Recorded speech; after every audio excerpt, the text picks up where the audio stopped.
Hello, and welcome back to Technology Now, a weekly show from Hewlett-Packard Enterprise where we take what's happening in the world and explore how it's changing the way organizations are using technology. We're your hosts, Michael Bird and Aubrey Lovell. And in this episode, we've really hit it out of the park, or a slightly more golf-appropriate metaphor. We're teeing off? Let's go with that one.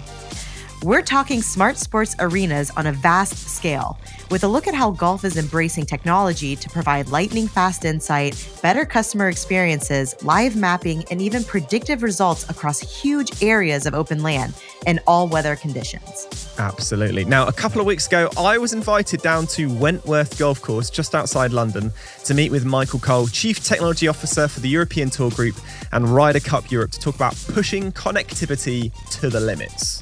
That's awesome, Michael. Yeah, absolutely. And as always, if you're the kind of person who needs to know why what's going on in the world matters to your organization, then this podcast is for you. And if you haven't yet, do make sure you subscribe on your podcast app of choice so you don't miss out. Right, let's go. So golf is a pretty challenging sport for any number of reasons. On the playing side, being out in the elements means that the way a swing or ball behaves can vary hugely from one moment to the next, something we touched on in our Technology Untangled episode on the technology of sport last season. But it's no easier from the side of the organizers, broadcasters, and ecosystem of suppliers that surround them. Golf courses are huge areas, several kilometers square, right? So they have dozens of acres of maintained grass, often among dozens more of forest or moorland.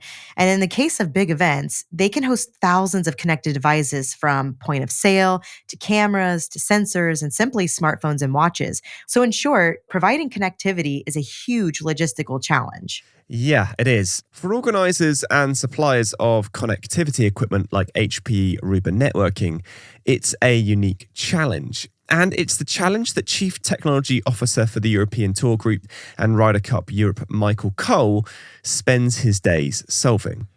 Talk us through some of the stats when it comes to the tech side of putting on a major golfing event. Well, the stats really evolve from the fact that staging a golf event is a greenfield site. So you are literally building that infrastructure from scratch. So you could literally be deploying hundreds of kilometers of copper cabling, tens of kilometers of fiber, hundreds of access points and switches. Something like a Ryder Cup is obviously one of the biggest events, or if not the biggest event that we do. And it could be anything from over 700 access points in terms of that core infrastructure, right the way through to 120 cameras for the TV product and everything that is required to support those environments. What are the major challenges of holding a major golfing event like the Ryder Cup? Well, you are literally building a town from scratch. In fact, I no longer call them towns, I call them smart cities. So to create a smart city, probably over the course of about 6 weeks for a 4-day duration for a major tour tournament, or in the case of the Ryder Cup, a 3-day tournament, is probably the biggest challenge. And if across our regular schedule, we are hosting 44 tournaments in 29 different countries across 5 different continents, but the scale of the Ryder Cup is far bigger than anything else in golf, and certainly is a testimony to the huge amounts of work that go into it. You've got hundreds or even thousands of connected devices and a huge amount of bandwidth. How do you keep that running outdoors over large distances? Are we talking lots and lots of fiber? We have to build the stage in order for the show to take place, and building that stage across a 250-acre site can be a challenge, and we have to use a combination of technologies. We may not have power accessible in every part of the course, so we have to be creative, use solar where we can. In fact, for the Ryder Cup this year, we will be deploying our first ever solar-powered access point. Wow. How's that for our Wi-Fi? We'll use satellite connectivity where we need to. Everything is fully redundant. Everything has to be diversely routed. We cannot have any single point of vulnerability. It is a big challenge, but I have a great team behind me. We work with great partners, and we know what we need to do. What are the unique challenges that you face being a CTO in your particular field? I have often said that golf is probably the most complicated sport in the industry. In our regular tournaments, we're 156 players. We're not a stadium. We're actually 18 fields of play. We don't play for 80 or 90 minutes. We actually play for 4 days, or again, 3 days for the Ryder Cup. And we have a mix of formats. Sometimes we play stroke play. For the Ryder Cup, it's match play. And that is a complex environment in which to manage. Our job in technology is to try and simplify some of that complexity, not within the field of play itself, because golf is golf, but some of the nuances that emanate from that complexity. Yeah. So where do you go from here? What's the plan for the next 3 to 5 years? I suppose you've got the next couple of months for the Ryder Cup. What happens after that? Well, I get really excited around the period of a Ryder Cup. And part of the reason is we make a significant investment in technology. And this year for the Ryder Cup, we are investing heavily in HPE's and Aruba's new inventory around access switches, around Green Lake and around access points. And that's going to bring a whole new raft of capabilities. Now, for us, this isn't just a one-off event. That investment will actually service the European Tour group for the next 4 years. So I get to enjoy both the pioneering nature of these new capabilities that we will have at our disposal for the Ryder Cup this year, but equally how we then further leverage and exploit those capabilities over the next 4 years. If there's one thing that tech leaders in other fields can learn and take away from how you and your team do things, what would that be? Well, we've recognized that connectivity was king, but people expect more than that now. We recognize that data championed everything, but actually you have to go beyond that. And one of the things that we are bringing out, particularly for this Ryder Cup, is intelligence. Think about data in, intelligence out. This is all about generating valuable insights from that data and, importantly, creating actionable outputs and outcomes. And that is something that we're working really hard to deliver strong capability for the Ryder Cup, both in terms of what it means for spectators, some wonderful new features in terms of shot commentary and probability outcomes, spectator tracking and monitoring, through to what it means for journalists and media around weather stations on every hole, and the fact that we are recording up to 15 measurements of weather every 3 seconds on every hole, right the way through to our operational delivery.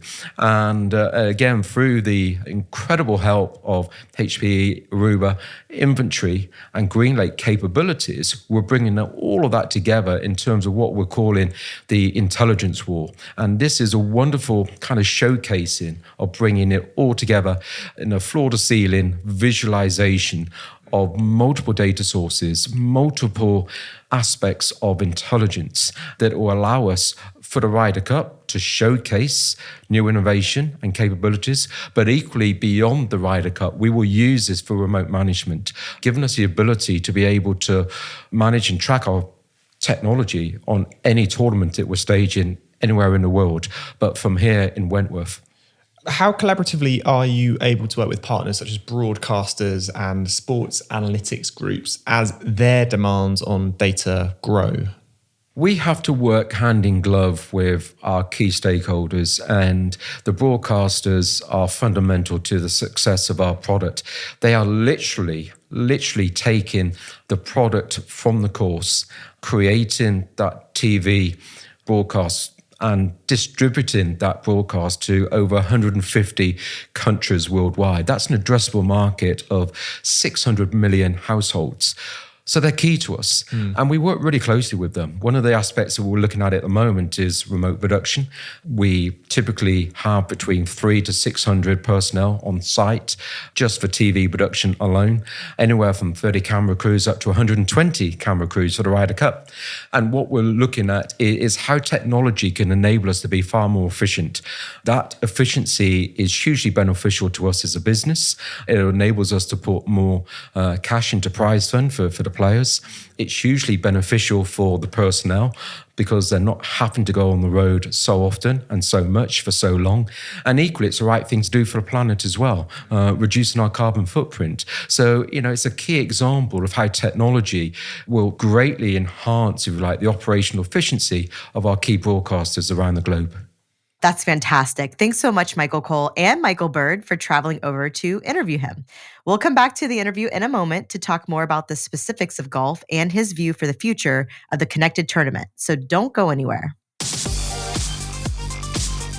So next up, it's down to you, our audience. We open the floor for you to give your recommendations on books which have changed the way you look at the world, life, and business in the last 12 months. They could be technology-based, have changed the way you work, or they could have just made you look at the world in a different way. And if you want to share your recommendations, there's a link in the podcast description. Just record a voice note on your phone and send it over. My name is Tony Ricketts, and a book that I've read which I suppose really shaped me was Bill Bryson's A Short History of Everything. It was my introduction to popular science, and it's a very introductory text for popular science because of the way that Bill writes. But he manages to really encapsulate things which I've always found interesting about science, particularly astronomy and physics, and put them in everyday language, which was just really simple to grasp, but also at the same time, just things which blow your mind and make you ponder new questions. And his writing style, apart from the humor, which is great, I really adore the way that he is able to get to something which is complex quite simply. And I think the biggest thing that I took away from that is all the writing I do now has been slightly shaped by it, trying to take things which are complex and making them simple. So even emails, if you look at my emails, you'll probably see the thumbprint, the DNA of Bill Bryson. All right, thanks for that. Now it's time to return to our interview with Chief Technology Officer for the European Tour Group and Ryder Cup Europe, Michael Cole. And in this half, we're going to be talking more about how to use connectivity to create next generation experiences for spectators and keep the sport at the cutting edge. Do you see the way in which we consume golf changing? It's a really interesting question, and absolutely, for sure. I can talk about what it means to the armchair fan, and I can talk about what it means to the on-course spectator. And that, for me, right now, is too far apart. And technology and the evolution of engagement will start to address that gap. It isn't about shifting where the TV product is at right now, because I believe it's in a really, really good place. It's actually about bringing the experience of the on-course spectator closer to the experience of the armchair fan. And technology is helping us to do that. I could talk about what I would call kind of 3 E's, keep it really simple. One is about the engagement in how we're communicating to that spectator whilst they're on the course, helping them to understand what is happening across 18 fields of play. Another E will be about the excitement, and a couple of nice features that we're launching at the Ryder Cup this year is probability outcomes, so the consequence of every shot, what it means in terms of winning that hole, winning that match, winning that session, or even the competition, and equally whole commentary. So for the first time on the big screen, spectators will be able to see exactly the distance of the drive, distance to the pin, lie of the ball, what that player is putting for. We've got a great player locator feature, not only showing this interactive map and for fans to be able to follow their favorite players, but actually clicking through and actually having the through score of that player. These are all aspects of insight that previously haven't been available. And these are all the features that typically the TV fan has kind of had access to on their second screen device, but they've never had access to actually on the course. And if you like, the last E is about the experience.